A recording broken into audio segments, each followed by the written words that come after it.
May set aside the steaming hot chocolate and got up to open the door. She walked a little slower than usual. Age was slowly becoming a problem for her. She tried to add a step as she walked to the front door, feeling that the more movement in her gait, the better she felt. Like so much else in her recent life, it was a case of fake it till you make it. Recent events had made it difficult. She had many worries, but today she had to put them aside and lend her support to someone who needed her full attention. Through the frosted glass of the door, she saw the figures of two people. She opened the door, smiling welcomingly, as a good hostess should. "Hello," she said, genuinely pleased at the sight of her visitors. Buffalo Grove, the town in the northern suburbs of Chicago where she lived, was cold. So cold you could see your breath. She had a house in a rustic neighborhood just off the main street, close enough that she could walk to the little tourist traps of the old-timey buildings, but she never did. She'd lived here for almost 7 years now, having become an integral part of the town, having moved there after her troubles in the Champaign-Urbana town of southern Illinois. The two women on the doorstep said hello to her, breathless from the cool air, clearly eager to come in from the cold. Come in, it's cold outside." "Winter came early this year," she said, pushing back and letting the guests into the warm house. The two women entered the house, knowing the way. They had been here before, many times. In a large room with vaulted ceilings, paneled with large pine beams, a fire burned in the hearth. Around the fireplace, which was a semicircle with a hood, were two upholstered armchairs and a sofa, similar to the round fireplaces you see in ski lodges. Family photos hung on the wall, knickknacks of a life lived stood on shelves, a television hung above the fireplace, and in the corner, in front of the tightly closed French windows, stood a baby grand piano, gleaming white enamel, with more photos neatly laid out on top of the varnish. On one wall hung a grandfather clock, accurately showing the time. Both guests removed their coats and scarves, placing them neatly on a coat rack that had been placed by the door just for such occasions. "Hello, May. How are you doing? Cold enough for you?" the first, tall brunette asked. She was no stranger to the gym and worked out a lot. May rolled her eyes.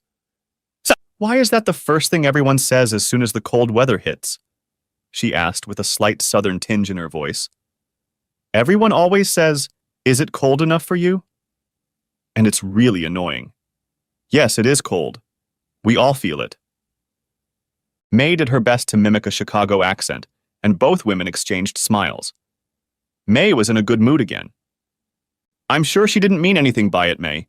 It's just a greeting," the second woman, Rhonda Ranta, said with contrived solemnity. Rhonda was tall as well, but a little shorter than Gina, about 5 feet 8 inches, but she made up for it with the high heels she invariably wore. Rhonda had short blonde hair, clear pale skin, and was the living embodiment of Scandinavian beauty. Although she had lived in the United States for over 13 years, she had a very noticeable accent, sometimes missing words and sentences when she was agitated or in a hurry. Today she was dressed for the elements. Tight tights, leather boots with 3-inch heels, and a long knit dress with a built-in scarf attached to her neck with Velcro. Gina was wearing perfect makeup, exactly the right amount of foundation, blush, and eye makeup, while Rhonda wore no makeup at all. And both looked good. Gina looked around and asked May, "So she's not here yet?" May moved to a padded chair closer to the door and shook her head, sitting down. "Not yet. I said any time after 4, so I guess it won't be long." She gestured to the tea and coffee spread out on the coffee table and said, "Help yourselves, ladies." Rhonda sighed and said, "So we're doing it again, huh? Opening old wounds again?" "That's exactly what we're doing," Gina replied sharply. "You know it's good for our souls, and those who seek us out need to know that we're just like them. As good or bad as they are, they need to feel comfortable. That's the only way to get them to open up so we can give them the support they need. Also, telling stories is cathartic. Every time I do it, I find some new dimension. I explore it a little more. I probe that wobbly tooth with my tongue again, and one day, fingers crossed, it will come out." Rhonda looked at Gina again and sighed. "I know, I know. It's just that sometimes I feel like I don't. Like it just makes me feel worse. Reliving everything all over again. It makes it almost hard to move on, you know? Well, Rhonda, no one's forcing you to go back. I'd say that when you're ready to move on with your life, you probably won't need us anymore. The fact that you're still here? May held out one hand, the other holding the still steaming hot chocolate.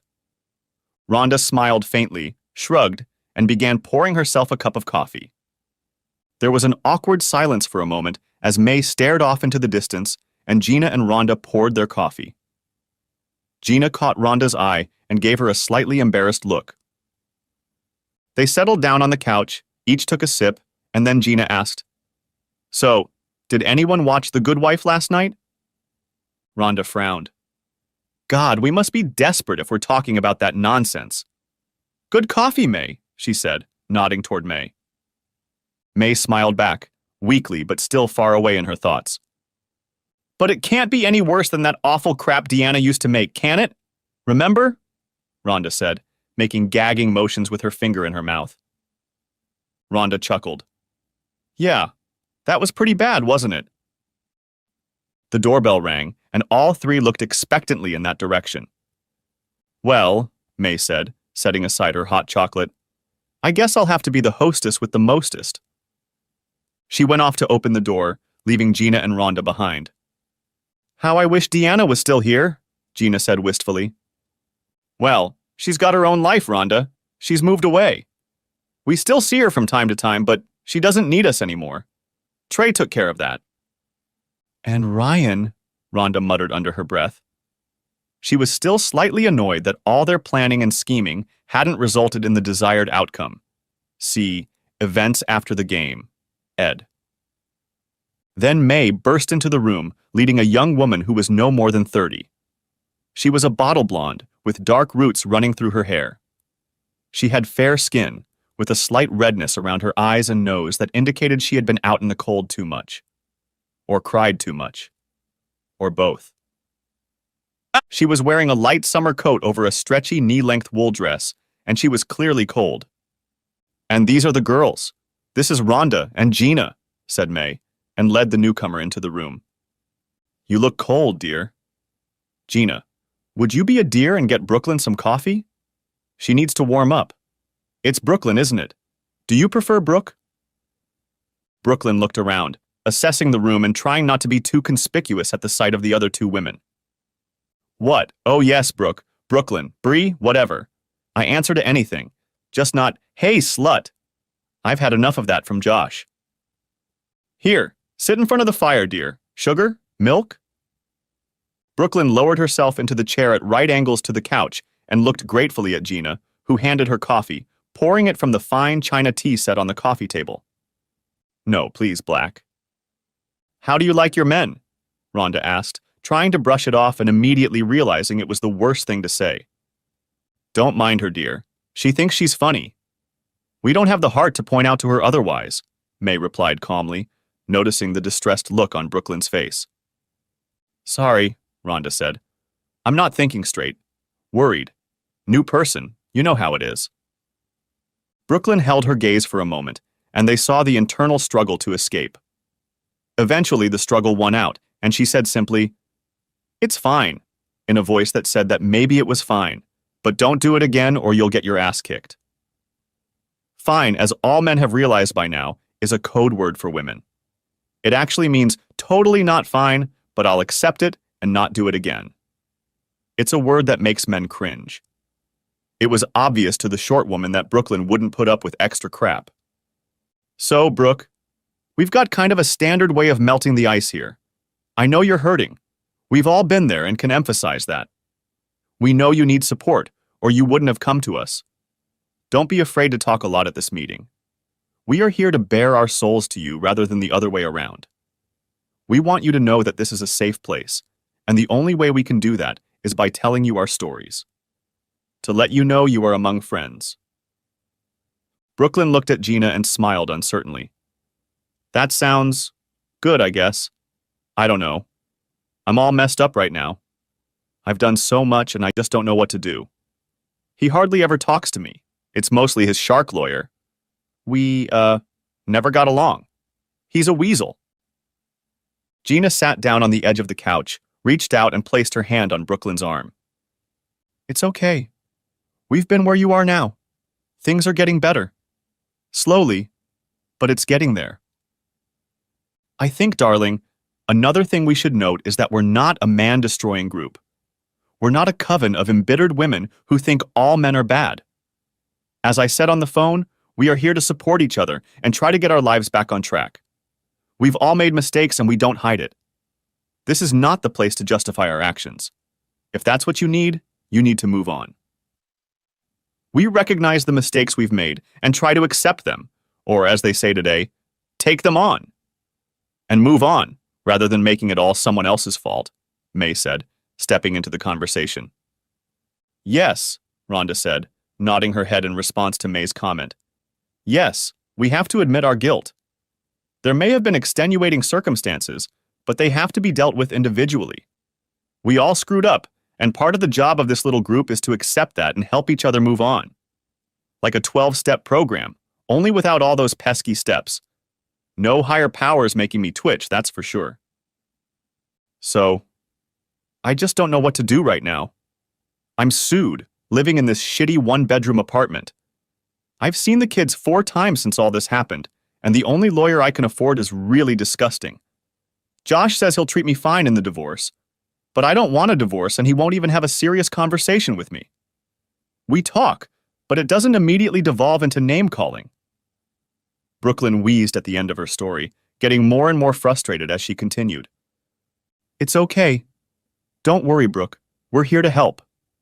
We're not going to help you get revenge or try to financially destroy your husband, but you're not alone. We've been through what you're going through, and we'll be there for you. Why?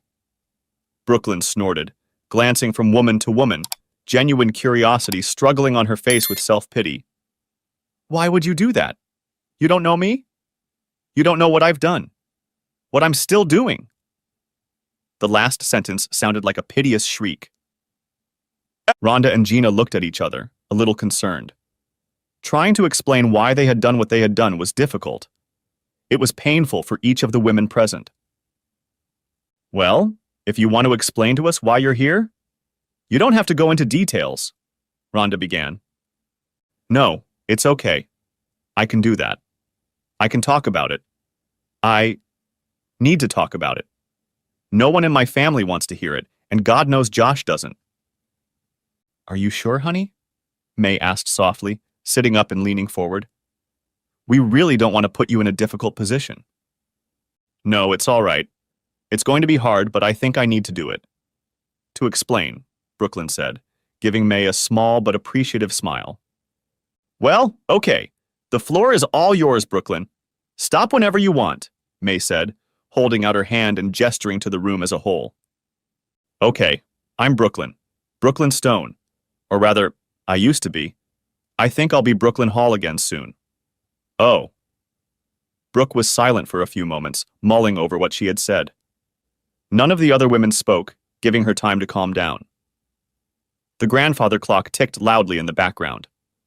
Brooklyn looked up, suddenly realizing that she had just stopped talking.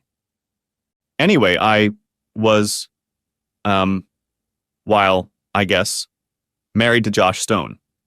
I'm 32. I know I look young. I always have. Josh is 35. I'm from here, born and raised in Orland Park in the South.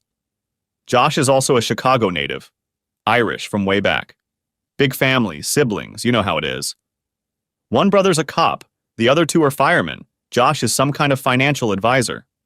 He doesn't do trading, he used to, but the stress was too much. Now he's a strategic consultant, advises companies on trading strategies and stuff. In his spare time, he works with a small group of software developers to write some sort of auto trader for iPhones or something like that. I don't know exactly. Brooklyn shook her head, as if annoyed that she couldn't remember something. Anyway, I'm a paralegal. I work at a law firm downtown. I was going to be an attorney, but the cost of taking the exam, plus the hours I work. Well, I didn't want to sacrifice my life, you know. We've been married for 8 years. We have 2 kids, Tara and Adrian. Amazing kids. I know everyone says that, but mine are, well, they really are. Brooklyn smiled to herself, then opened the Photos app on her phone and found the kids folder. Here, take a look, she said, holding out her phone to Gina. Gina couldn't help but notice that Brooklyn's hand was shaking. Gina looked, leaning over to Rhonda and making the appropriate noises that people make in these situations. She then handed the phone to Rhonda, and she handed it to May, who did the same. So, Gina asked, slowly handing the phone back to Brooke. Oh, yeah, said Brooklyn.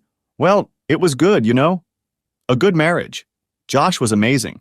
We met at a church party. I mean, neither of us are particularly religious. I was just serving cakes with my sister. She's a pastry chef. And he was there as part of the Big Brothers Big Sisters of America.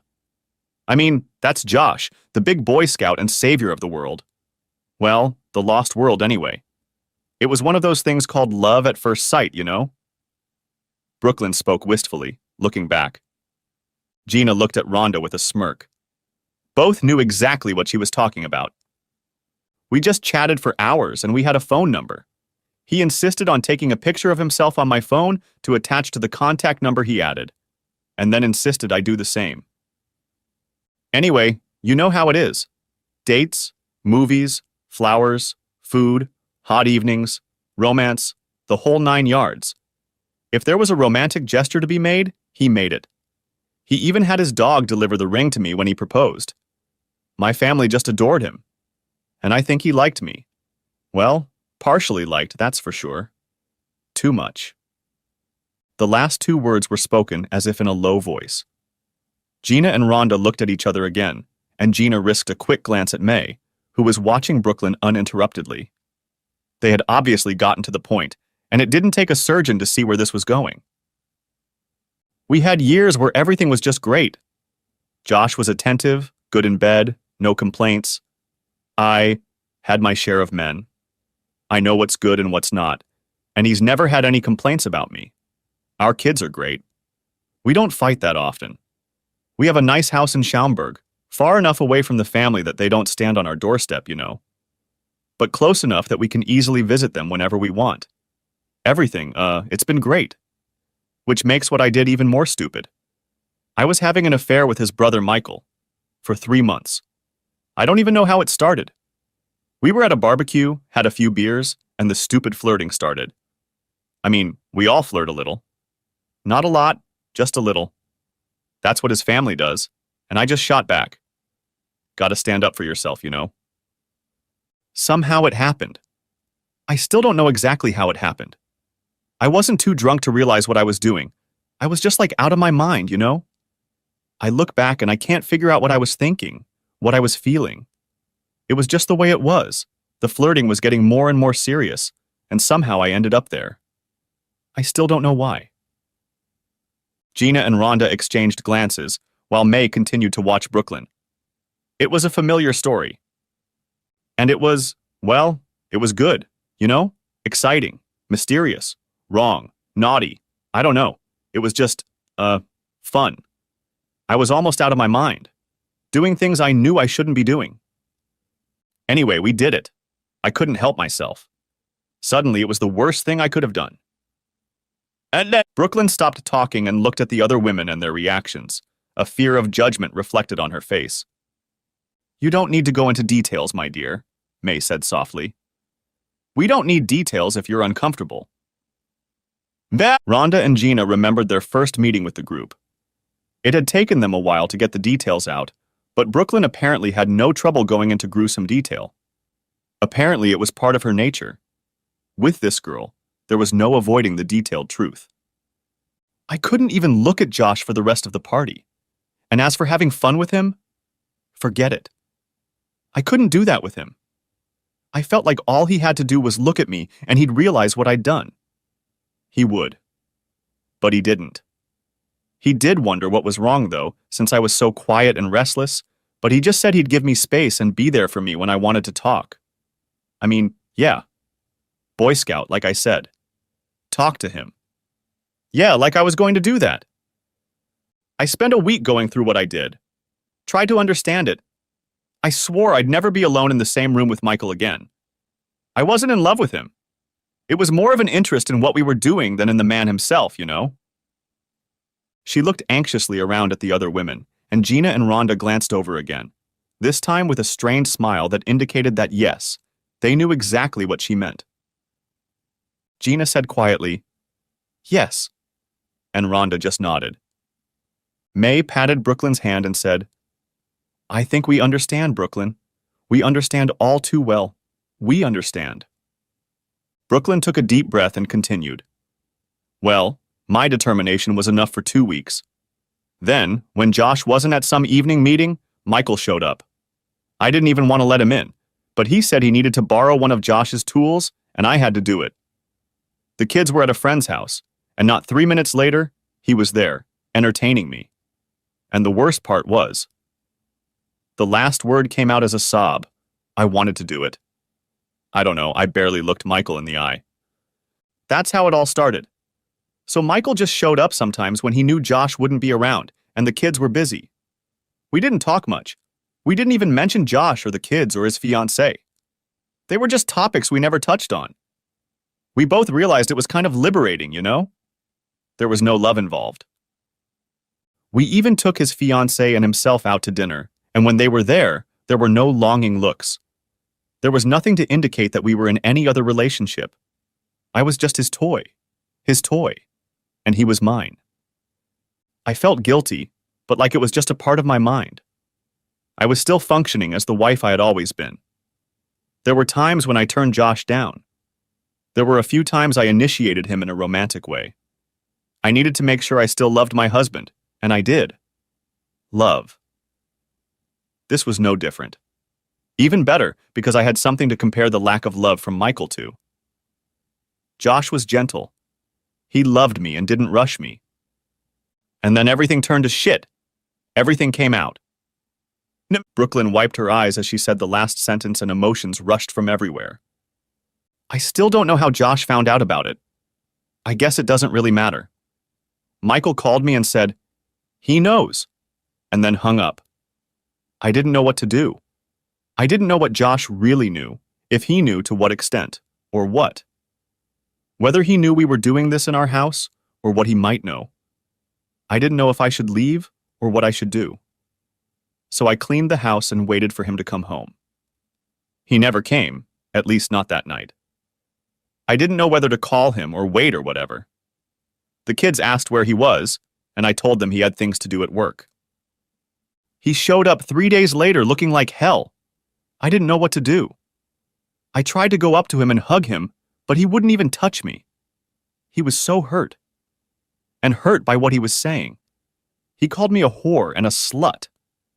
I found out later that he attacked Michael and excommunicated him as a brother. And he gave his parents an ultimatum that they had to do it too. Otherwise, they would lose him as a son. He told Michael's fiancée about it, and now she would seek me out.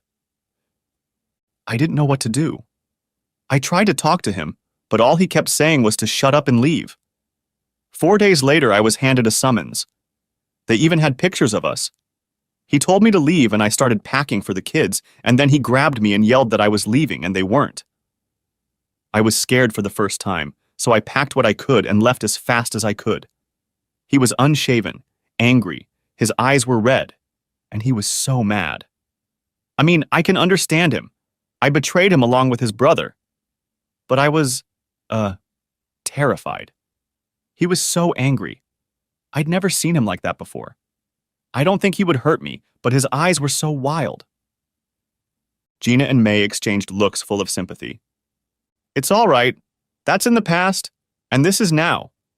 There's no judgment here, May said softly. Brooklyn let out a small sob and then smiled embarrassedly at the three women. I'm sorry, she said. I thought I was done with this.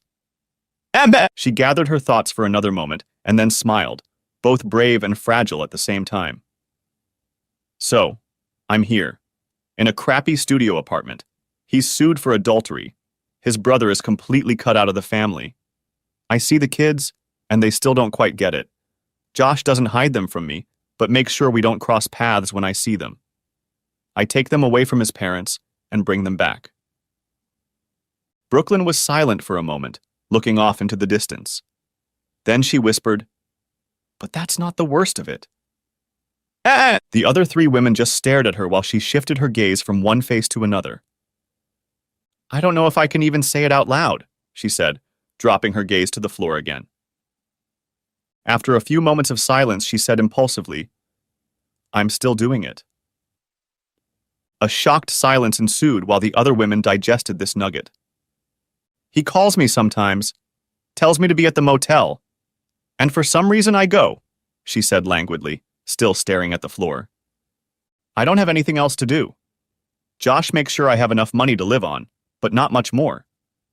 I've been thinking about going back to work. I thought about ending it all, but then I remembered about the kids. But when Michael calls, I go. It's a mechanical action. I don't even know why I go. I think now he wants to get even for everything." There was silence at this revelation, each of the women coping with the shock and trying to figure out how to react. May was the first to pull herself together. She calmly said, "Well, I have to ask, do you want to do this? Go to him?" Brooklyn whispered, "No," and continued to just stare at the carpet. "Well then," May spoke again, "I think we need to do something about it. Rhonda, do you still have that spare room?" Rhonda nodded. "I think young Brooklyn should stay with you. It'll be all right now, won't it?" It wasn't so much a question as a statement, but Rhonda didn't mind. She understood, in part, what was going on in Brooklyn's head, and she wanted to help. She nodded vigorously. "Of course I do. I'll follow Brooke home and help her pack. If that's okay with you, Brooke?" Brooklyn looked up, tears staining her makeup. "You do that?" "Of course," Gina replied softly. "We'll make it work. You need support and help. That Kusipaya is hunting you. You need help to confront him and drive him away, and we're here to help you." "Then it's settled," May said with some satisfaction. "Brooklyn, you can stay with Rhonda until you get the hang of it, and she'll drive you around and keep that disgusting man away from you. Frankly, it looks like he got what he deserved by seducing his own brother's wife." "Really?" Everyone sat down for a moment, and Brooklyn reached into her purse and pulled out a pack of face wipes, which she began wiping away mascara smudges with. "Are you seeing any therapists, honey?" May asked after a few minutes of thought. "No. I've thought about it, but I don't know how to find one. I want to see a marriage counselor with Josh, but he won't talk to me about it." May nodded. "Well, I think that's quite normal, my dear. Given the situation and his low opinion of you, he doesn't want to hear your voice right now. And I'm not entirely sure he's wrong or that it's a bad thing. While it's true that there's only a certain amount of time when you can change things, it's also true that if the offended party doesn't want to even try at that point, it won't work. It's better to take the time to sort yourself out, realize what happened, get help and tools to deal with it, and then go back and try to talk. It may be too late, but going with despair on top of despair is not a good way to go either. The fact that he's at least talking to you instead of just cutting you off completely is already a big plus." Gina interjected. "Brooklyn should use my woman. She's really good." "What about the guy Deanna used?" May asked. Gina shook her head. "She needs a woman, May. Look at her." May looked at Brooklyn, who was slowly crying again. "Yes, you're probably right. Can you picture Gina?" May asked. "Of course. You know that," replied Gina, happy to have something substantial to offer. I don't know if I can pay for it. I'm still on Josh's health insurance, and I'm not sure if it's covered." "Hush, child," May said a little sharply. She continued in a slightly softer voice. "We can help. You just need to talk to someone qualified. We can offer support, but we're not therapists, and we don't claim to be.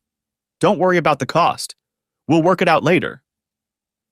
Brooklyn wiped her face, holding a tissue in her hand, looked at the other women and spoke with trepidation. "Why? Why are you doing this? Why are you helping me? Don't you know me? I don't know you. Why are you trying so hard to help me?" There was surprise in her voice, but it was a fair question. In fact, it was the main question of the evening. The reason she was here, in May's house. May made a sound similar to the humph that people make when about to embark on a long and detailed answer. Well, she said for the third time, we all have a past. You've heard us say many times before that we've all gone through it and been where you are now. Those aren't just words. All three of us have in the past taken questionable decisions. All of us have hurt other people, made mistakes, and then often made them worse. We've created a kind of, support network for those who, like us, have made mistakes and need a safe place to talk about it, deal with the situation, and either devote ourselves to trying to recover or, if necessary, move on. Brooklyn recoiled slightly and said, You all screwed up like I did? Oh, baby, Gina said with a smile. You have no idea. Really? Brooklyn asked with a very small smile on her face. That was the first time they had ever seen each other. Oh, yes, Rhonda interjected firmly. Very serious indeed. In fact, May said, at our first meeting, we usually discuss our own situations, so you realize that we're not here to judge you or try to manipulate you. Would you like to hear our stories? Understand who we are and why we can take your situation so lightly? Brooklyn stared at May for a few seconds, trying to comprehend her words, then looked at Gina and Rhonda, then nodded vigorously. Almost surprised. Okay, who wants to go first? May asked, standing up. I'm going to get myself some fresh hot chocolate. Gina? Rhonda? Gina and Rhonda looked at each other, and there was silence for a moment, until Gina said, a little irritably, Sure, I'll go first. It didn't go unnoticed by anyone that it was at this very moment that May carried herself into the kitchen to avoid having to go first. This was May's typical move. While May was in the kitchen, Gina set aside her coffee and made herself comfortable in her chair. Well, let's see, she began. How do we get started? I'm Gina Trellis. I used to be Gina Nape, but not anymore. I'm 38. I've been divorced for almost 4 years. I work as a faculty member at a community college. Not a full professor, more like a mid-level instructor, teaching adult classes for both GED and preparation for a full degree. I primarily teach English, although I teach some physical education classes as well. I spend a lot of time at the gym and have a small career as a pole dancing instructor. I teach belly dance as well, but honestly, most girls want to know how to twirl around a pole and not look stupid. She stopped and smiled shyly. Yeah, I know. It's embarrassing. But, she shrugged, it pays the bills. And you wouldn't believe the body control it takes to hang upside down on a pole for 10 minutes. I was married to Scott. He was wonderful, she said, with a touch of sadness. Everything was wonderful. Everything a marriage should be. Very much like yours, Brooke. We met right out of college. Before I met Scott, I was a party girl. I went to a few parties, met a few guys, and slept with a few of them like every girl does. But I went a little further. But when I met Scott, all the partying stopped, and I was totally okay with that. No hard feelings or anything. I had fun, scattered oats, and saw what was there, and I was totally fine with that. I wrote it off as a life experience and never thought about it again. I had already tried to become a student teacher, which was a nightmare in this town. I met Scott at a party organized by the university's alumni club. It turned out he was an alumnus too, just from another campus. It was love at first sight. I was smitten, and so was he. All those corny and silly things you hear from people? It was all true. The hearts, the flowers, the stars in his eyes, it was all true. We spent the whole night of dating discussing how many children we were going to have, where we were going to live, what religion we were going to raise them in. It sounds really silly now. We were kids. We were raised on all this Disney romance. I thought it was forever, and so did he. And for a while it seemed like it would be. By this point, May had returned, just in time to catch Gina's last words. To everyone's surprise, she nodded in time with Gina's words, expressing her agreement with her in sign language. We started dating quickly. We're already living together after 3 months, and married 9 months later. And it's been great. So much in common. He was a sports massage therapist. He knew what buttons to push, I'll tell you that. And yet, as with all things, familiarity didn't breed contempt, did it? But it sure as hell bred smugness. I look back and I don't know what happened. I was teaching, and there was this guy, you know? There's always that guy. Gina mimicked the quotation marks with her fingers. I don't. Scott was working hard, and this guy was. Interesting. We didn't have kids. We were both doing well with our careers, and Scott thought we'd have to move a few times because of his career and everything, so we put it off. It was just the two of us. He worked hard, doing everything he could to get selected as a massage therapist on one of our Olympic teams. I started teaching at the gym. I started with yoga. This guy, Donnie, was also working at the gym as a private trainer. Well, I'm sure you don't need an introduction. He came to my yoga class to tone up. Yeah, that's right. I imagine he was hardened. I should have been stronger, but one night it just happened. Like you said, Brooke, it suddenly became the most important thing in the world. I have no idea why. Well, I guess you don't have to fantasize too much to see where this is going. The only thing that stopped us for a second was that he ran into the office to turn off the lights and the video recording system, and we carried on. I never once thought about Scott. Nothing about love or a long-term relationship. Well, that's how I justified it afterward. The guilt was there, but honestly, not that strong. Scott would never know, and it was all extremely unimportant to me. I ended up doing it with Donnie 3 or 4 more times over the next few weeks, all just when the opportunity presented itself. To his credit, he never pursued me or stalked me. Everything happened purely when the opportunity arose. I think it meant as little to him as it did to me. We were buddies, nothing more. You see, here's the thing. I remember sitting at home one day after the first time, thinking about it with a bottle of wine, trying to figure out why I did it since I loved Scott so much. Why would I do something like that? And then it hit me. Since it was outside of my and Scott's life, it had no effect on it. Yeah, sure, it's stupid, but in that moment it made total sense to me. I didn't start loving Scott any less. Figuring out what the new guy liked and didn't like, what his tricks might be, there was nothing more to it than that. Nothing more. I guess I missed the fact that if it was so unimportant, I should have had no problem just not doing it. To me at the time, it made absolutely no difference to my life with Scott.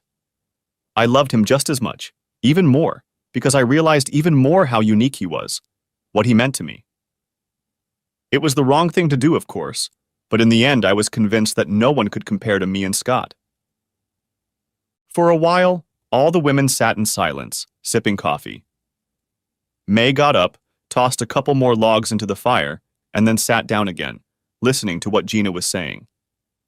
The women pondered what Gina had said, studying her statements and trying to relate them to their own experiences. But, Gina continued, I obviously haven't thought this through very well. Just because it didn't mean anything to me doesn't mean it wouldn't mean anything to someone else. To Scott, for example, or to some other fan. And that's what happened. Donnie, it was purely physical. I think he was attracted to me, but once he got what he wanted, the whole relationship became mechanical. We had a few flings, and then he moved to Idaho, and he did it without looking back, and I didn't even bother to say goodbye. That should give you an idea of what, well, just no way, our whole relationship was like. I felt like I had already made up my mind. I needed to find a positive side to what I had done, and that was it. I wasn't looking for more extracurricular fun, but if it happened, Scott had absolutely nothing to do with it. I still adored him. He adored me. Isn't it amazing how easy it is to lie to yourself? Like I said, I teach at the college level. I teach English, specializing in creative writing. A few years after Donnie left, and in those years I wasn't with anyone but Scott, I was teaching classes, and a young author, actually a poet, was taking some of my classes. He had already been published and had done well, but as he said, success made me realize how much I didn't know and how much I relied on the editor to correct my commas. He felt that by becoming a better storyteller, he became a less sharp writer. Interesting, isn't it? So he returned to community college to refocus on the mechanics of writing. And that's how I met Leo. He was younger than me, only 23 years old. He was a poet, one of those fire and brimstone poets who give readings and get so worked up. He was good, too. Spectacular.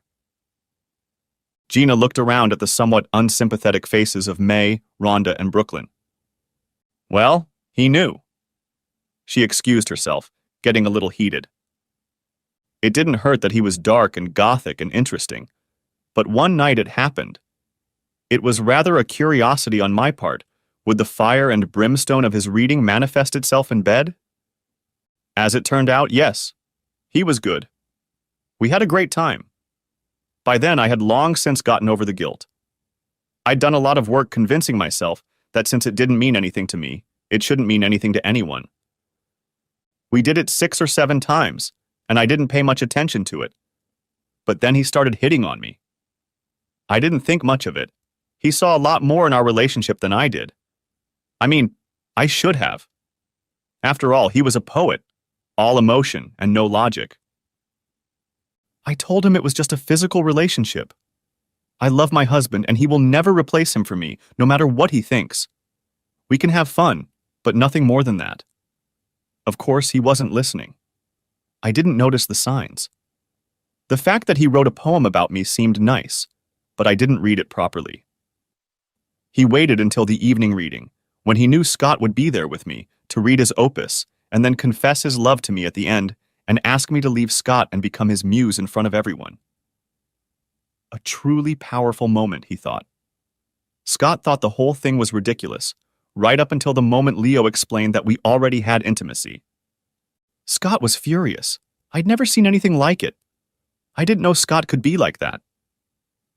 He turned the table over, big and heavy, to reach Leo, who was suddenly genuinely frightened.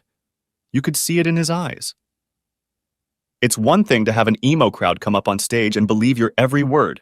It's another when a very angry husband who can snap you in half with one hand is trying to push people out of the way, trying to get to you to do just that. Gina stopped, panting slightly. Her eyes widened slightly as she mentally replayed the episode. Scott looked at me when Leo made his statement, and I just couldn't respond to it. He knew right away that it was true, and just went into a rage. He threw one punch at Leo and absolutely flattened him, then everyone piled on top of him. They held him down while other people pulled Leo out. They tried to get me to leave, but I was hysterical and didn't want to, pushing away a couple of people who were trying to push me away. The police came. There were a lot of witnesses pointing at Scott. It all came out. Scott had calmed down a bit by then, but wouldn't talk to me or even look at me. They took Scott away to register him, and I followed in our car. They didn't let him out that night, but they let him out the next day. When Leo left, there was no evidence to hold him or anyone to press charges. I'll never forget the way he came out. He was unshaven, red-eyed, smelled bad, and he didn't even look at me. He just got in the car and we drove home. Not a word was spoken. I didn't know what to say or do. A couple times I tried to say something, but he stopped me with just a look. We got home, he pulled out some bags, and I, knowing where this was going, wouldn't let him leave. I stood in front of the door and begged him to talk to me. I asked him to hit me or beat me or yell at me, anything. But he just stood there and waited, saying nothing but, "Get out of my way, leave me alone," and things like that. It was a dead end. Eventually, I realized I couldn't stop him if he really wanted to leave.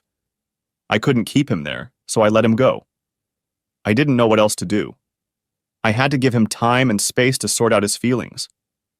The only thing I knew was that we had to meet and talk so I could explain that I loved him and only him.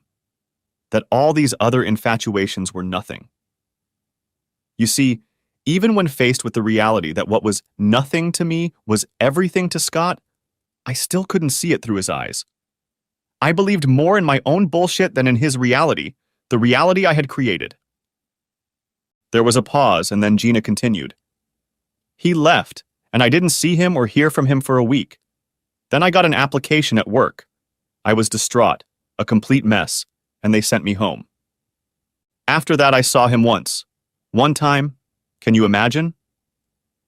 I talked him into meeting me for dinner so I could explain everything. I was so nervous. It didn't do anything. I didn't know what to say. A lot of the usual, it doesn't mean anything. I only love you. We can get through this. I'm sorry. Well, what else can you say under those circumstances? He made sure I was okay financially. We sold the house and I got a small one-bedroom apartment in Des Plaines. I never found out where he moved to. His friends scattered to their homes and, although they were cordial to me, kept me at arm's length. His family. Let's just not talk about that. It wasn't pretty. I wasn't getting the slightest hint as to where Scott was or how he was feeling. I was freaking out. What was he thinking? How hurt he must be. Gina twirled her hair in one hand without thinking. She was no longer addressing anyone in particular, just talking to the world. I've been seeing a therapist, the one we're going to send you to Brooke. She helped me finally realize that I had been trying so hard to convince myself that it didn't mean anything. And I truly believe it didn't, that I hadn't even considered what it might mean to someone else. After all, since it didn't mean anything to me, it shouldn't mean anything to anyone else, right? I did such a great job of self-justification that I blinded myself to the fact that I deliberately ignored the thought of what it might do to Scott. And now I think I did it because I knew what the outcome would be, and so I tried my best to cloud my eyes so I'd never think about it. Gina snapped back to reality and smiled sadly but regretfully at the other women present. Guess you really can get yourself confused about stuff, huh? Brooklyn looked horrified and asked uncertainly, "What happened? Did you explain?" "Oh, I explained everything, or tried to. Like I said, as we sat and had dinner, I tried to tell him that I loved him, and only him. That everything that had happened just put it into my head how true that was. It was an unfortunate choice of words, if one is even possible. I tell you, girls. I explained that it's no reflection on him. He's wonderful and beautiful, and I'm the one who messed it up. I did all the things you normally do. Promised him anything if he gave me another chance. He sat and listened and finally said it was all a load of crap.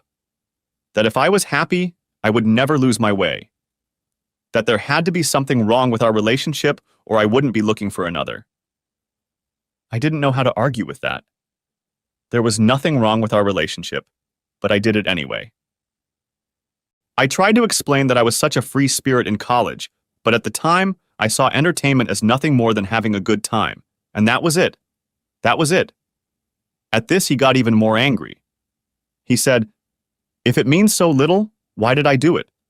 Why jeopardize my marriage for something that means nothing?" That was another good point. The therapist doesn't have a good answer to that question either, other than, "I could have, so I did." That's not a good answer even now. It makes me look like a selfish asshole. And he asked another question. If it was so innocent, why did I keep it from him? Why not tell him that and even encourage him for a little piece of nothing on the side? If there was nothing, why hide it? I didn't have an answer to that question. But then I hammered the final nail in the coffin lid. He asked me casually if Leo was the first. I replied fervently that of course he was. I hadn't even thought about Donnie. The whole experience was so disposable that I didn't even think about it. I didn't consciously try to lie. In my mind, he didn't count, and I didn't even think about him. It was years ago, and I had little memory of it. Nor should I have thought about it. But somehow Scott found out about it. I didn't even realize anyone knew about our dates. Of course, I hadn't told anyone, and no one was around when we played. Maybe Donnie. I don't know. One way or another, Scott knew. At least he knew something had happened. As soon as he brought it up, I stopped. I mean, he was right. Trying to talk to Scott, I didn't even remember the experience, so pointless was it. But then again, not to him. He knew right away that I had held back, even though I only did so because it was so forgettable. I wasn't actively trying to lie to him. It just didn't occur to me to mention it. Well, that's about it. If there was any trust, it's gone now. He just looked at me and said something like, "Well, if that's the way you want it, then forget it." He then tossed me a USB drive with a recording on it, which I then listened to. Someone at the gym detailed one of my encounters with Donnie. Apparently, We weren't as alone as I thought. I never saw him in person again. He didn't show up for the divorce hearing, just his lawyer. We split everything, no kids, so that was it. There wasn't much choice on my part. I learned from a friend of a friend that he had moved to San Diego to start over. He moved as far away as he could to be away from me and the memories here. Once in a while, I see pictures of him on Facebook with mutual friends commenting on them or something. He looks good, but I know he doesn't want to talk to me. Brooklyn reached out and took Gina's hand. I'm so sorry. How are you coping? How do you live day to day? Gina shrugged obediently. I go on with my life. You have to. You can't just lie there in your misery. It takes time to deal with independence, finding your own place, dealing with all the crap, all the distractions. It's only when you're settled that the misery really takes over. But I was lucky. May found me and helped me move on with my life. Don't get me wrong, I regret everything. About everything I've done, the results, the disastrous consequences. I do regret it, and this little group is not here to stop it. But what therapy and May have done for me is to help me move past it. It's part of me, and it will always be that way. But at some point, you have to let go of the woe is me and start living again. So I go on dates sometimes. And it's funny because nothing is as guaranteed to make you realize exactly what you've thrown away as dating. Sometimes I meet someone decent and we have fun, but I'm pathologically unable to allow myself even too much happiness. I feel like I'll screw it up again, and those guys don't deserve it. I come and hang out with May and Rhonda, who understand me, and we try to provide support and companionship for those who have made similar mistakes. I miss Scott more than I can say. I miss the way he is, the way we were together, all the stupid things we did. But I made my bed, now I lie in it, and try to do the best I can. The best I can do is lead by example and hope that one day I meet another Scott and find myself in a place where I can accept him, she said with a sigh. Brooklyn took a big sip and impulsively reached out to hug Gina, which surprised Gina, but she agreed anyway. These days, any touch felt good to Gina. She herself was surprised that, having gotten out of the relationship, she simply missed the human companionship that was not suspicious and given freely, with no thought of returning. So here's my story. It sucks, and it doesn't have a happy ending, at least not yet, but at least it proves that life goes on. Okay, I need more coffee. Rhonda, you're up. Gina stood up, more to give herself time to deal with the impending tears than anything else. Rhonda, desperate for a way to change the tension hanging in the air, said wistfully, Well, screw her, Gina. I enjoyed having fun with her. And just like that, Brooklyn and May smiled, and even Gina chuckled for a moment. So what's your story? Brooklyn asked, feeling genuinely curious. She was beginning to relax with these women and didn't feel judged. She was among equals, of questionable background, no doubt, but equals nonetheless. Oh, Rhonda said, waving her hand and waving the question away. My husband and I have gotten into, how shall I put it, dissolving with a few. It was fun. It got out of hand. He kind of got left behind. That's about it. Silence ensued, and May, sipping her hot chocolate, just stared at Rhonda. Rhonda stared back defiantly. May pursed her lips and was about to say something when Rhonda loosened her grip. Oh, okay, she whispered, looking at the floor in disgust. Okay, my story. Okay. If you don't want to, Brooklyn said, holding out her hand to Rhonda. No, May's right. We have to do this. It's just hard, like ripping a Band-Aid off a wound that hasn't fully healed. The women waited for Rhonda to gather her thoughts. Okay, so, yes, well, I'm Rhonda Frey, Finnish by birth and upbringing. I came to America as an exchange student when I was 18 and managed to get a place at Northwestern University. I got an educational visa, stayed and fell in love with the place. I love Chicago. I love America. I'm a citizen now, you know. I'm never going back to Finland. Land of eternal sunshine half the year and eternal darkness the rest of the time. It's cold and miserable. Here you can be free and go from sunshine to snow in an hour. There are beaches everywhere, lots of stuff. It's splendid. And the men. Oh, the men. I could ride a different cowboy every day. Everyone smiled. Her enthusiasm was contagious. When I was in my final year of college, I studied engineering, and I'll tell you girls, if you want to be pampered, engineering is the place to be. All these men and no choice for them. There just aren't many beautiful women engineers here. I know it's rude, but I've been Miss January and February and March. You know? Anyway, when I was in my senior year, I met Jocelyn. I was so simple then. So small. But Jocelyn, was so worldly, so knowledgeable. He could feel comfortable anywhere. He was a man of the world, and I was right there with him. It was great. His parents had money and he had a trust. He wasn't super rich, but he wasn't worried about the next paycheck either.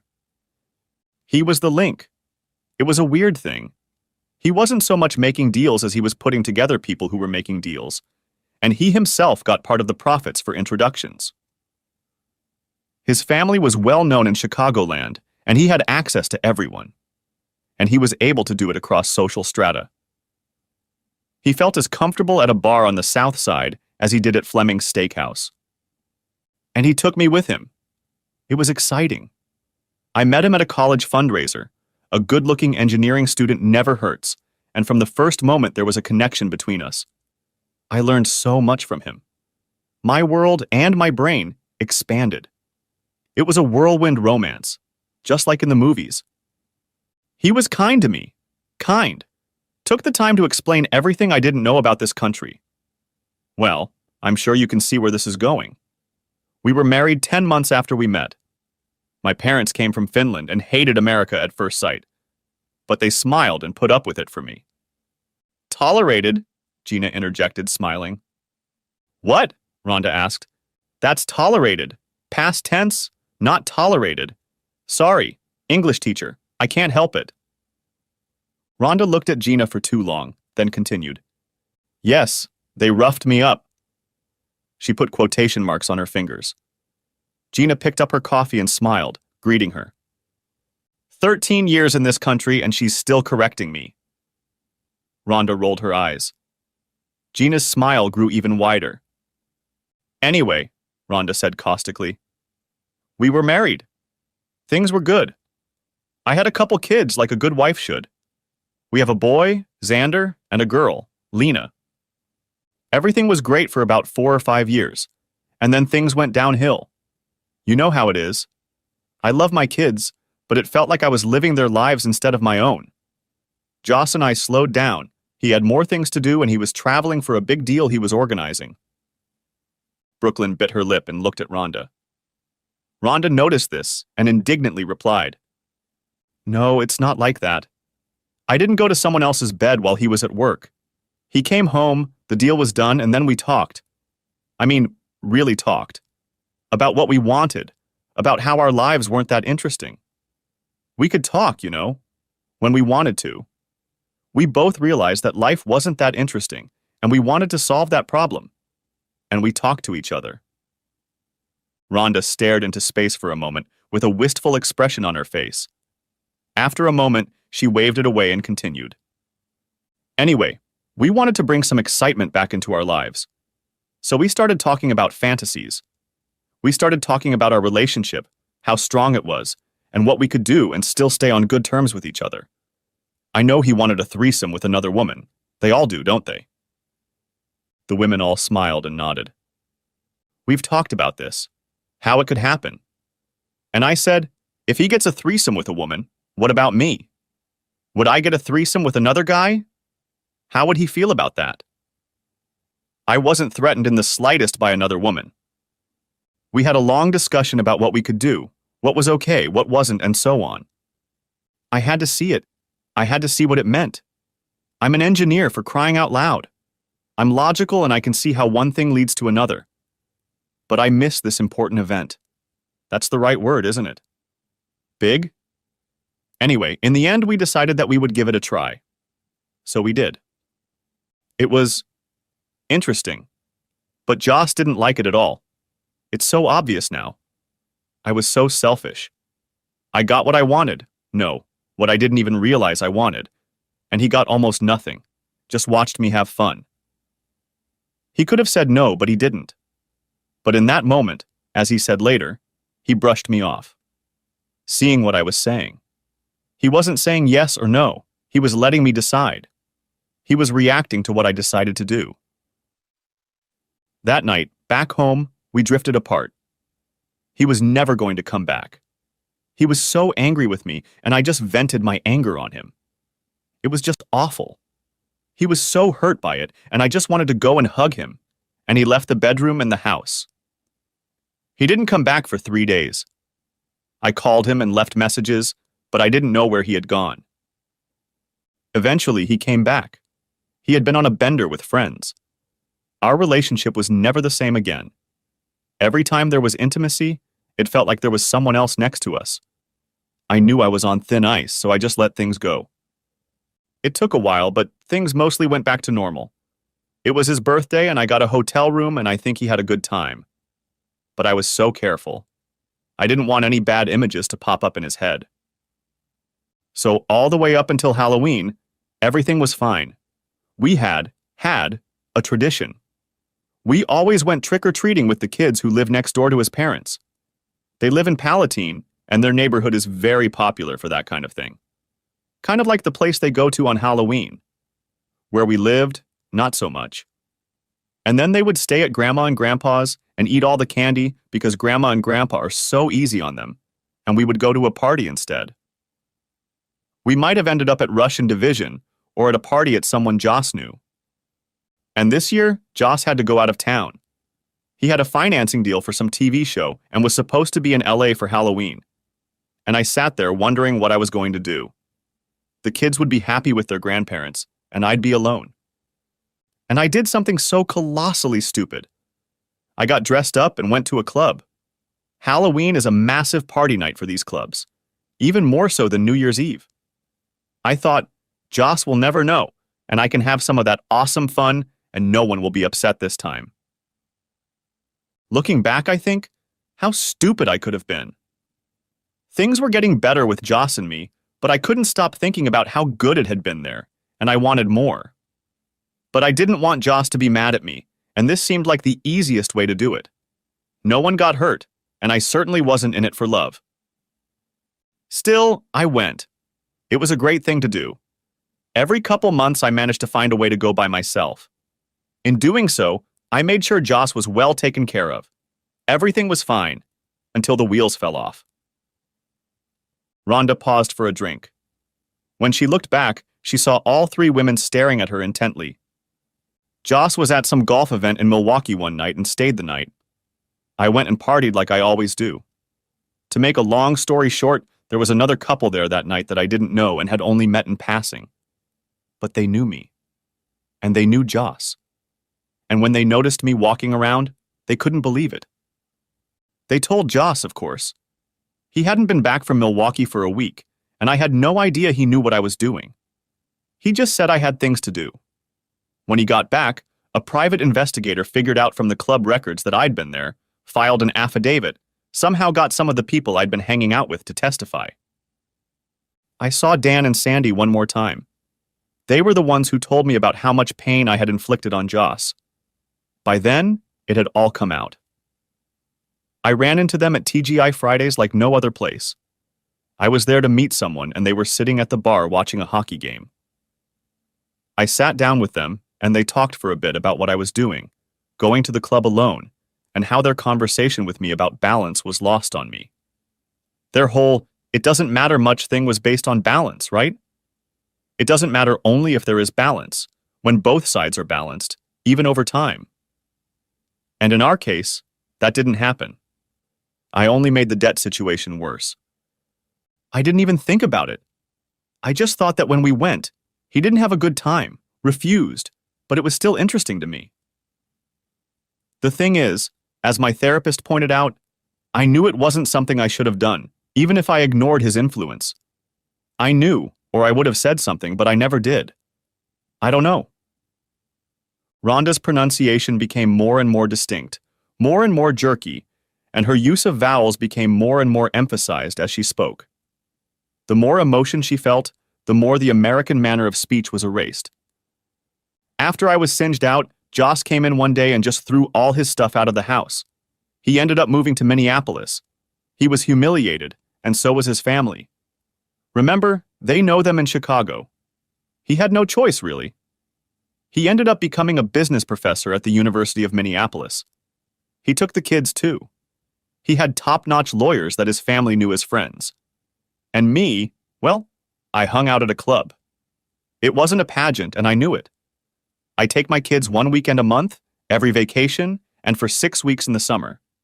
It's not a lot, but I still keep in touch with them. There's a lot of Skyping. It's better than I deserve. There was silence for a while, the women digesting the last story. I miss the life I had. We were a real family. I'm sorry, Brooklyn said, genuinely touched by Rhonda's story. Like Gina before her, she reached out to touch Rhonda's hand. Rhonda put her hand on Brooklyn's arm and said, "It's okay. I made my bed. We all make our beds. We just have to learn to accept it and move on. Someday I will. Until then, lots of meaningless fun with attractive men." The last was said with false bravado, but it diffused the tension of the moment.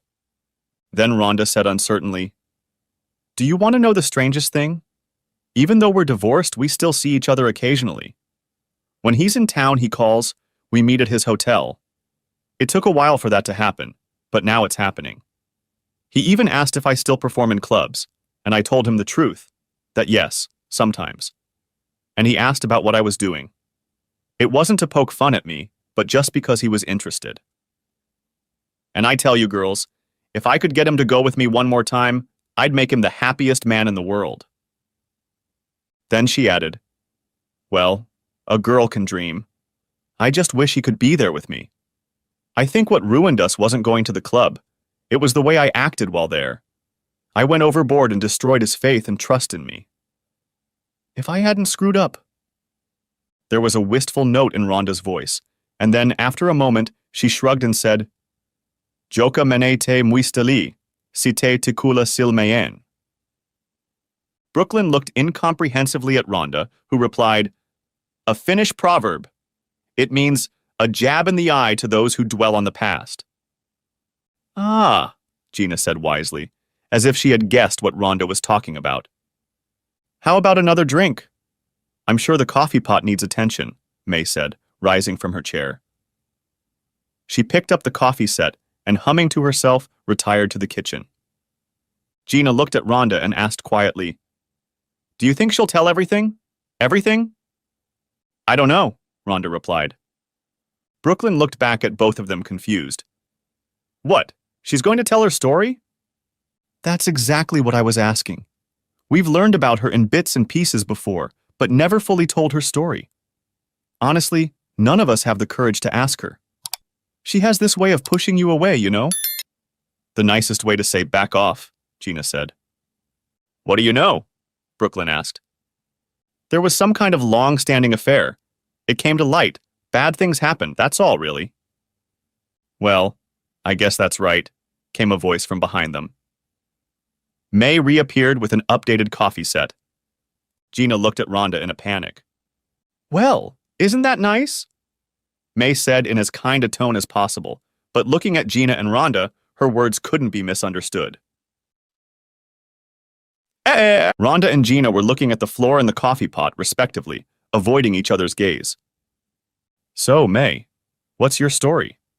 Brooklyn asked innocently, turning in her chair to face her. "My story?" May replied in a quiet, thoughtful voice. "Well, yes. I guess it's time. I've never fully told it to anyone. Parts, perhaps. Bits and pieces. Things I've chosen to share, but maybe it's time. As I've been told, bearing your soul is good for her." She smiled sincerely at Brooklyn, then said softly, "Yes, and those two who didn't have the courage to ask can listen too." Gina and Rhonda raised their eyes and looked at each other. A wide smile appeared on Gina's face, like a teenager who has been caught doing something he's not really ashamed of. Rhonda smiled back and leaned forward to fill her coffee cup. Are we all settled in? Yes? Good, May said, settling into a chair. So, let me tell you about Randall. My Randall. My God, that man was everything to me. I met him in 1975. He had just gotten back from serving in the Cambodian embassy as a young Marine. Everyone was evacuated when the Khmer Rouge took over Phnom Penh, the capital of the country. She looked at the incomprehensive looks from Brooklyn, Gina, and Rhonda. Never mind the ancient history. Suffice it to say he was a young Marine and very handsome. He was with his friend, Ronnie Cordell. I knew Ronnie from high school. He was a soccer jock, so everybody knew Ronnie. He became friends with Randall while he was in the service, and Randall came back here on vacation with him. We were at the dance. Well, disco, actually. That was the time. I was never interested in it, but my friends loved to dance, and the Bee Gees, Donna Summer, they were on trend. I was working as a nurse at the time. I met Randall at some club, I forget which one, in Champaign-Urbana, where I lived, and I was smitten at first sight. I could tell you what he was wearing, what I was wearing. I can even tell you what song was playing. It was Love to Love You Baby by Donna Summer. He was wearing jeans, boots, and a plaid shirt, and I was wearing a yellow sundress. She paused, looking off into the distance and remembering the past. He was so handsome. He was standing there with a beer in his hand, and I was just looking at him. Then Ronnie came over and said hello, and introduced me to Randall, and I was stuttering and babbling, and he took pity on me and asked me to dance. It was heaven. He was heaven. I didn't know it was him I was waiting for, but I was. That night I realized I was going to marry him. We had 4 dates, and no sex, thank you. And then he had to leave again, back in the service. He wrote every day and called when he could. He came back every vacation when he could.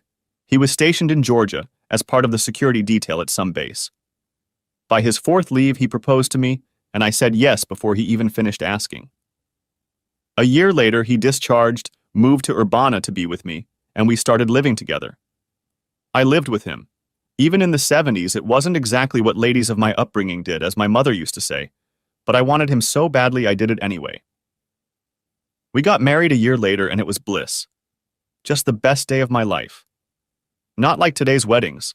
Small, just our friends, and such a lovely night. Perfect temperature, not too long. No drunk uncles, just perfect. And the night, oh my God, this man knew how to love. I mean, I wasn't a virgin. This was the 70s. The burning of bras in the previous decade, and everything else meant there was a lot of experimentation. I was around and exploring a bit. I knew the difference between a confident lover and one who was clumsy. Or worse, a confident lover whose confidence was misplaced. That's the worst, you know. And thankfully, Randall was confident for all the right reasons. Looking back, I still don't know why we waited. I think it was misplaced chivalry, and on my part, an attempt to be like my parents' generation, with a man I truly loved. I look at today's kids and the way they jump in and out of bed with everyone before marriage, and I can't help but think it's a healthier lifestyle. Knowing you're compatible with your partner before the marriage commitment is just better, isn't it? Bottom line. Suffice it to say, Randall was great. Loving, confident, attentive, smart, funny, soft and accommodating when he needed to be, and hard as concrete when he needed to be. My perfect man. We lived in an apartment in downtown Urbana, and he took a job there as the property manager, or as you would say today, construction manager. He was both a handyman fixing things, an office manager checking out new tenants, and everything in between. It was a fantastic time. It seemed like anything was possible. He had no family except for a brother in Idaho whom we saw periodically, and my family, my mom and 2 sisters. My dad died of heart failure in 1972, and his parents died in a plane crash in 1968. We were happy. We saved money and bought a small, well, not so small these days, apartment, and life was great. I worked at the hospital for an oncologist, and Randall fiddled around the house. 3 years after we were married, I got pregnant, and we had Ezra, my little Bonnie boy. He hated that expression. Then Ellie, 18 months later, and finally Cameron, my baby, about 2 years later. You can see them in the pictures on the mantle. The women all turned to look at the many pictures on the mantelpiece. Shots of May with small children, grown children, individuals, in places like the Grand Canyon and the Golden Gate Bridge in San Francisco. Gina and Rhonda had seen them before, but never knew exactly who was pictured. They guessed it was May's family, but she never reported it, and they never had the courage to ask. The picture is of Randall and the 2 boys, she said, sipping warm hot chocolate. Randall was a large man, almost 6 feet 2. His hair had thinned, but he hadn't succumbed to the dreaded comb-over, just cut it short. Both of his boys kept up with his height in the picture of the 2 of them with the Statue of Liberty in the background. He had piercing blue eyes, which both of his sons also had. The goofy smile indicated a sense of humor, as did the fact that he made bunny ears behind both of his boys' heads, clearly unaware of it. We traveled everywhere. That's what we both loved. All over the States, indeed, all over the world. We've been to Egypt, Asia, Europe. I loved London. Randall did too. He stared off into the distance for another long time. More memories of better times. He was so good to me, and I was so good to him. We just understood each other, you know? It was a couple made in heaven. I gave him what he needed, and he gave me what I needed. We ended up doing well. He ended up owning the building he managed and then bought several other buildings. By the time we broke up, we owned 2 apartment buildings, 3 office buildings, and 3 parking lots, as well as 4 duplexes and our own house. After 8 years of marriage, we moved to a much nicer place. There was an indoor pool and even a pool house. It was all very fancy and cool, let me tell you. Our 4th of July parties were the talk of the town. I got into politics when the kids were grown. I was bored, so I quit my nursing job when Ellie was born. Randall supported me and even helped fund my first run for city council. The next thing I knew, I was running for mayor. And I won. Sort of. I mean, I actually got elected. Those were cool times, girls. Like I said, everything seemed possible. And it was, right up until the end. A silence ensued, during which May only frowned.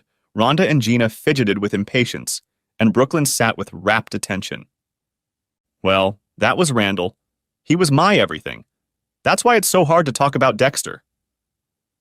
May looked uncertainly at the other women, pondering if she was really acting reasonably. In for a penny, in for a pound, she thought to herself.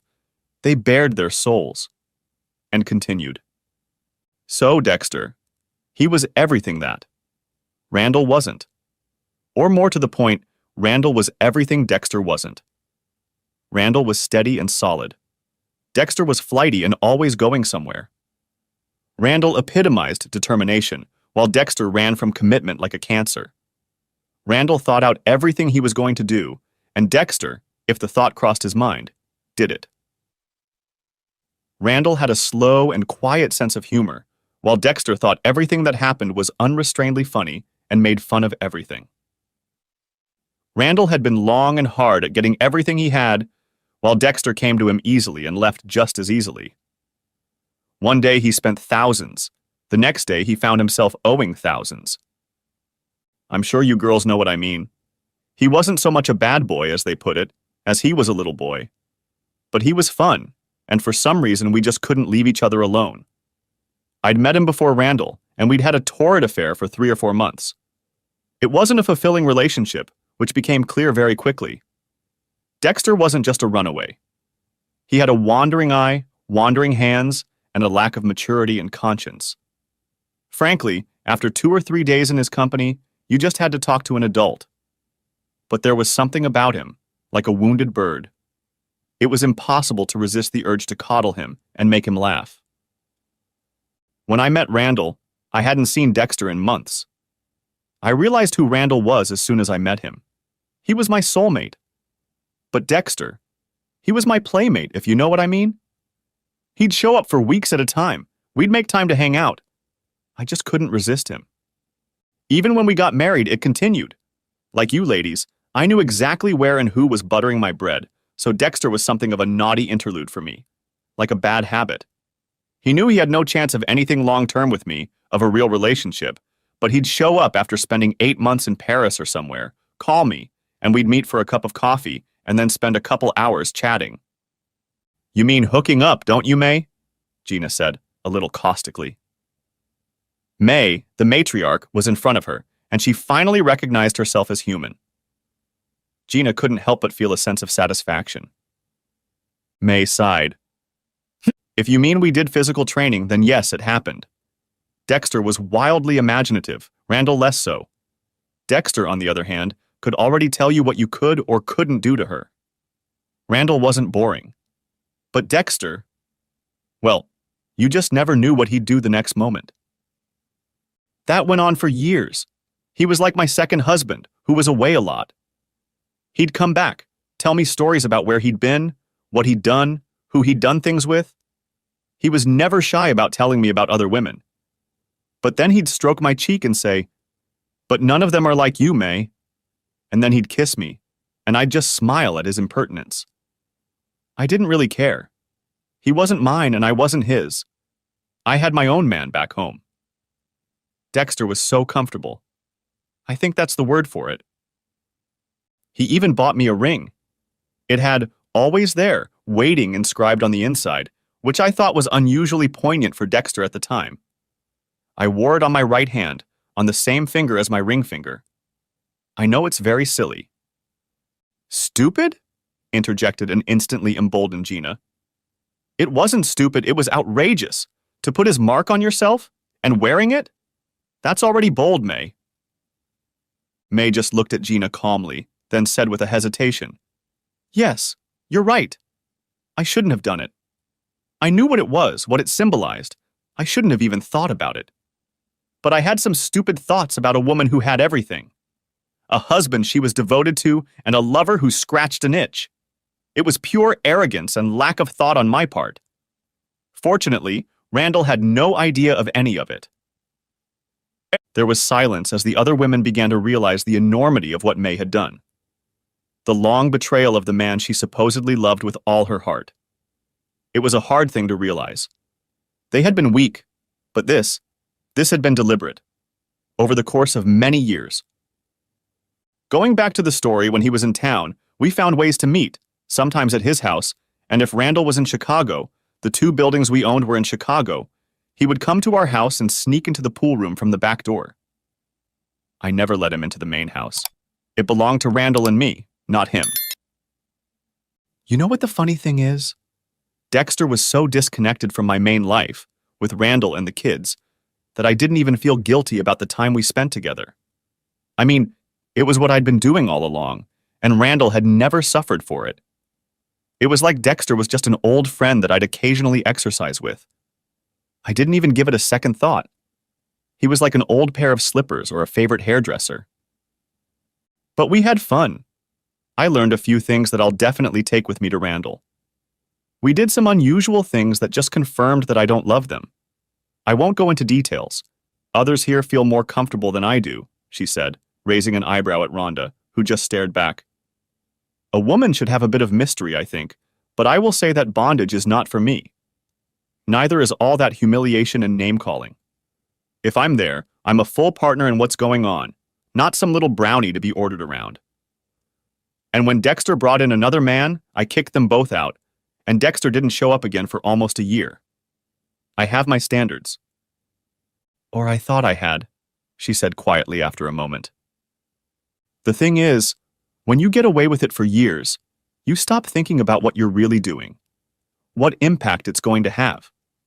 It's been a part of your life for so long that it feels like it's normal. You stop thinking about it as something wrong, even if you make sure no one knows about it. You stop thinking about why things work the way they do, and it just becomes part of your life. It's something you do. I had this life, a government job, my main man by my side, a love that would never end, and a bit of casual fun with an old friend that no one knew about and who posed no threat to any of it anyway. Except himself. Public office. It's a strange thing. I was ready for it when the opportunity presented itself. I was the Republican candidate, back when the Republican Party actually stood for something other than big business, religious zealots, and hypocrisy. Given that we owned buildings, we were known in the community, we did community service, we were thought of relatively well, I think. When they came knocking, it didn't come as a surprise. I was already on the council and had done a relatively good job trying to deal with the public school system in Urbana, so I had experience. When the local party approached me, I wasn't all that surprised. Randall was beyond thrilled, and I was very proud and honored too.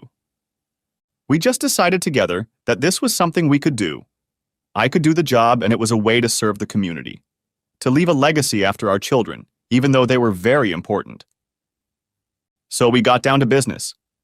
The party and Randall organized a fund to help finance my campaign, and we enthusiastically got down to business. I spent time kissing babies and shaking hands, and sometimes kissing hands and shaking babies. Gina smiled at the weak joke, and Rhonda just stared at her, not understanding the joke. Brooklyn was simply fascinated by May's story. It's been a long, hard labor. Late nights, lots of decisions I had no right to make. Money was spent on flyers, events, advertising, and canvassers. We had potluck dinners and plate nights at $100 a plate, fundraisers, and I showed up all over town helping out at soup kitchens and anything else that needed to be done. It was hard work. Midway through, Dexter showed up again, having returned from Hong Kong where he was working for some group hauling their equipment. Not all the late nights were spent campaigning. Some of them spent in his motel room or pool house. However, I tried to spend much more time at home to make sure Randall was well taken care of. But what I didn't count on was the other party. They wanted the position of mayor, and they weren't bent on using covert methods to get it.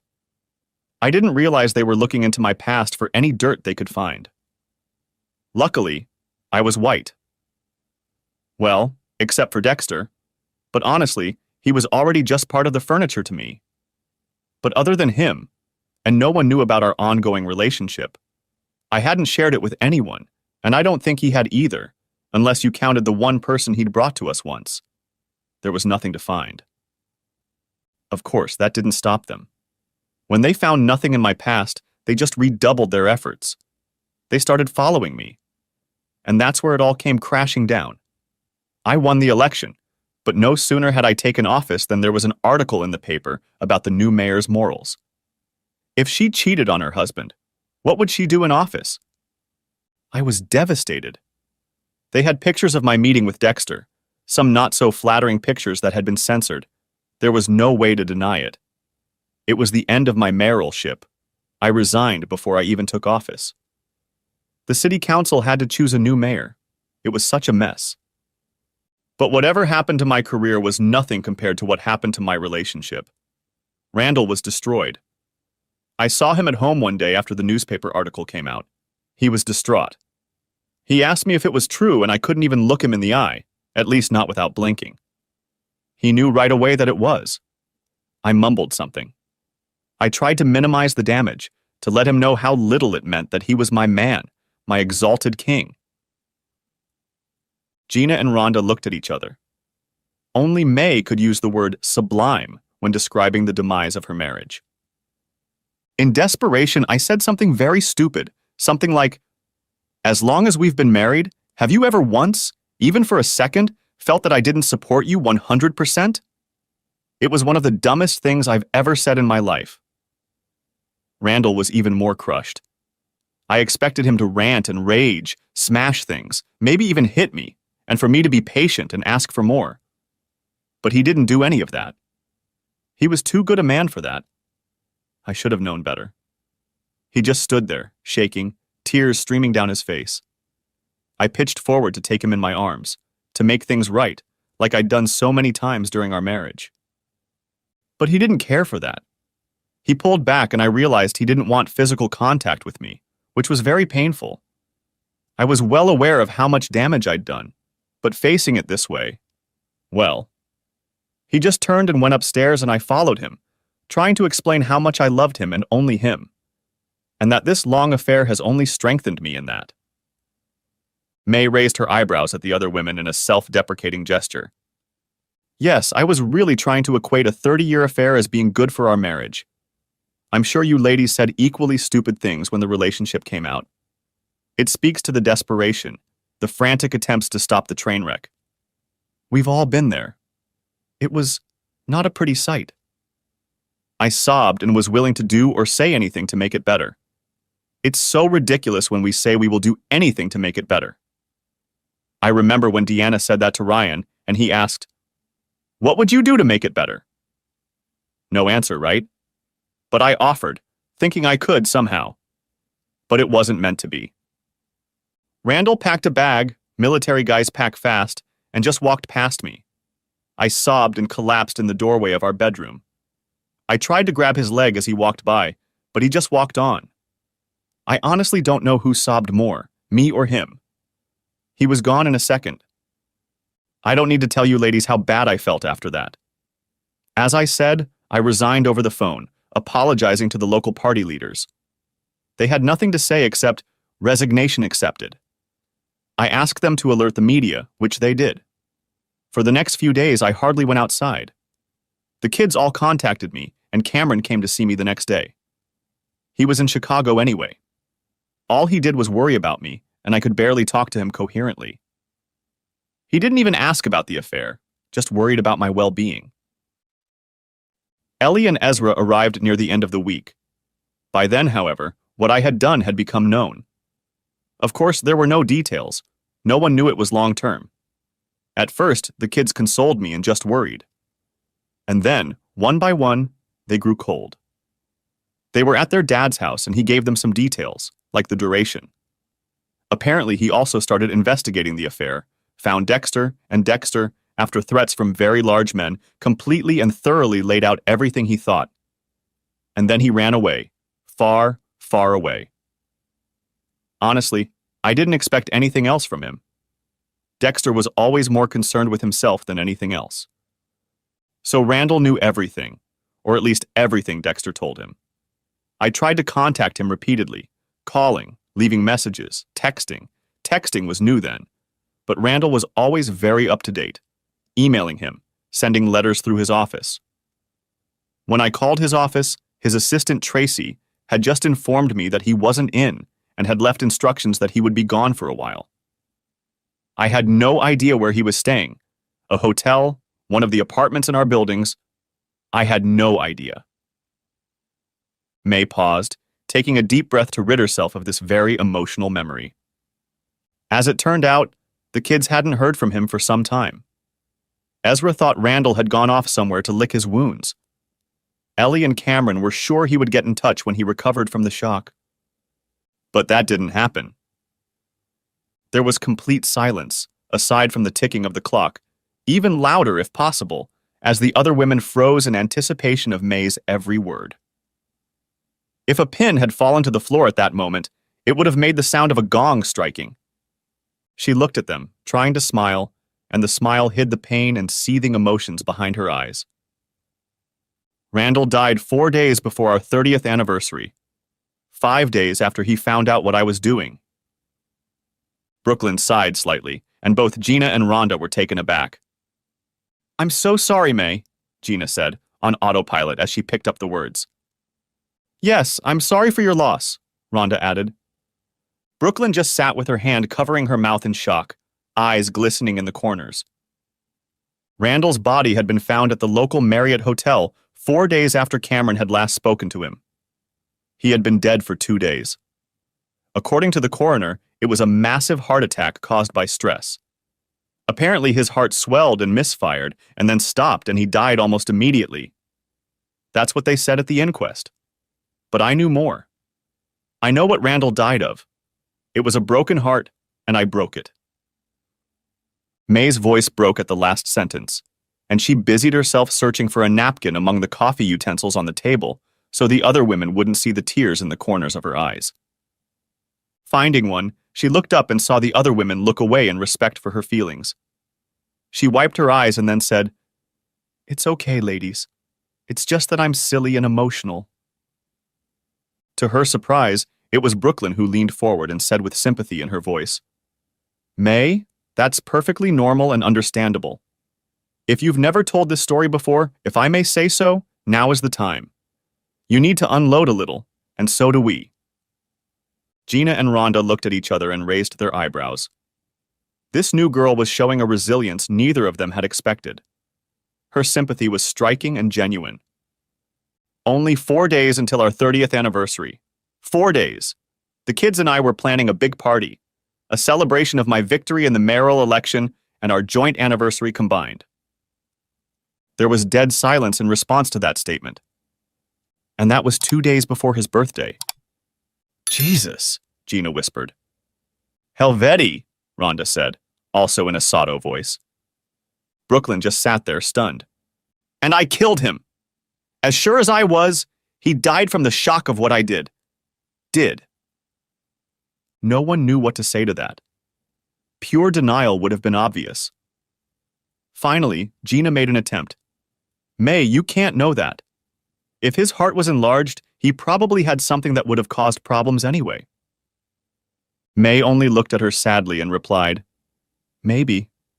But he had a shock, and he died, and I was responsible for that shock. I don't think it's possible to disagree with that. And I'll have to live with that knowledge.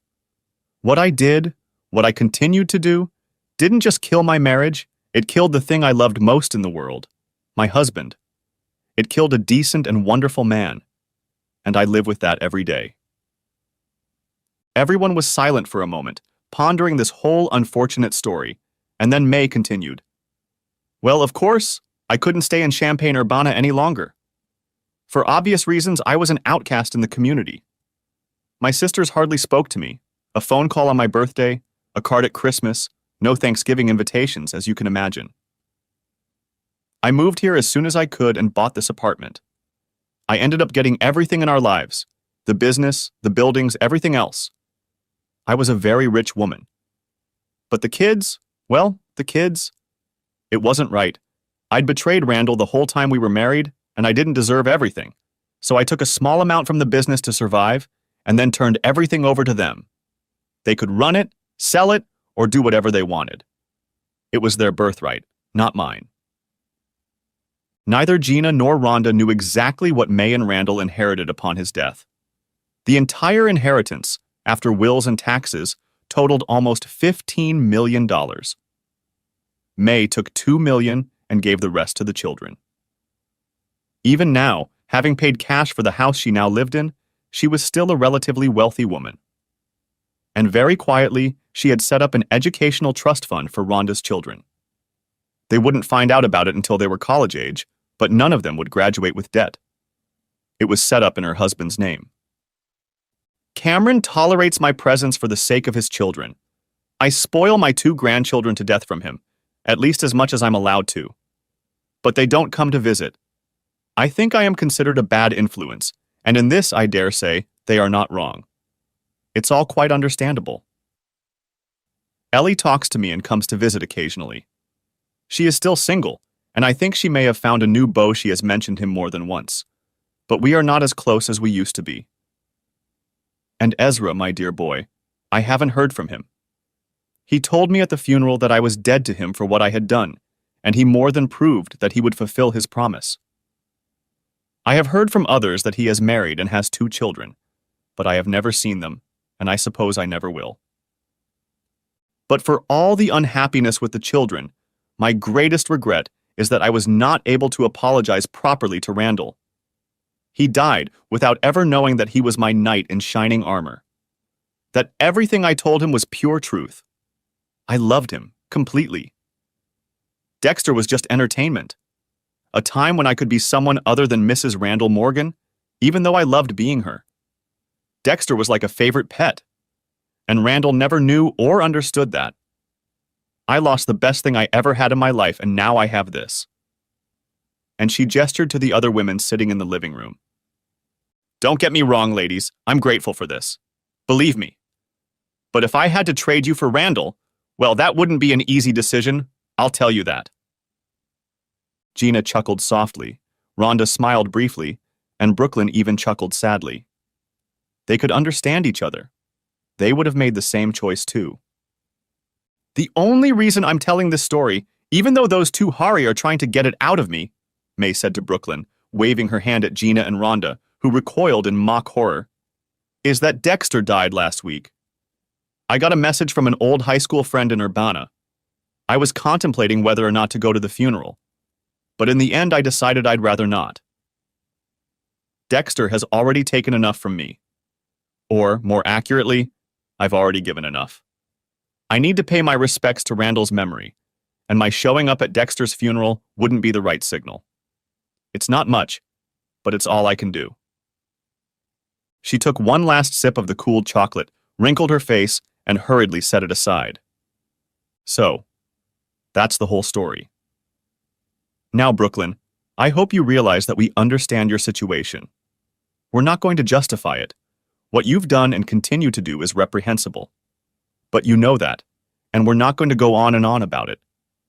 All we can offer is support, advice, and a place where you don't have to constantly defend yourself. If that's what you're interested in, we're here.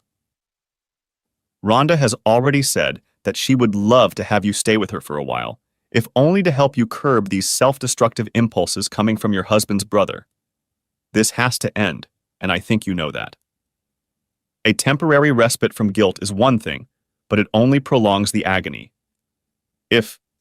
Josh, right? If he's still talking to you, it'll stop if it all continues and comes out, as I'm sure you realize. But, without saying it, you see who we are, what we've been through. You see that we only want to help. Are you interested in that? I can guarantee you'll get a sympathetic ear, lots of sarcasm, spicy gossip. We'll be here and on your side. We won't help you destroy your ex, but we'll be here to help you pick up the pieces of your life. Sound good? Brooklyn looked at May, her eyes shining, then at Gina and Rhonda, then back at May. Her voice shook when she said, I think it sounds good. I need good news so badly right now. New friends. Thank you for being there for me. Thank you for helping me. Her voice broke at the end, and May leaned forward and patted Brooklyn on the back of her palms. It won't be easy, but you're not alone now, child. Rhonda, it's time for you to help this lady pack. Before you go. May got up and went to the kitchen, then returned, carrying a bottle of Wollersheim Prairie Fume wine. Here. I suspect you two will need a bottle or two tonight. This one's on me. It's a good wine, this Prairie Fume. Won 2 gold medals, don't you know? Who'd have thought Wisconsin could make great wine? She handed the bottle to Rhonda, who nodded appreciatively to May as the other 3 women stood up. Thanks, May, Rhonda said. Same time next week? I'll be there, May replied as they walked to the front door, and all the women put their protective clothing back on, ready to face the cold weather. Wishing them goodbye and giving them a quick hug before leaving, May closed the door and stood in the hallway for a few moments looking back. Silly old woman, she scolded herself. He's dead and gone and never coming back. But then she looked up and said timidly, But I wish it were not so. I love you, Randall. I'll never stop. Then she frowned and went to remove the coffee from the living room. Thanks for watching. I hope you enjoyed it. So subscribe to my channel and watch the next video.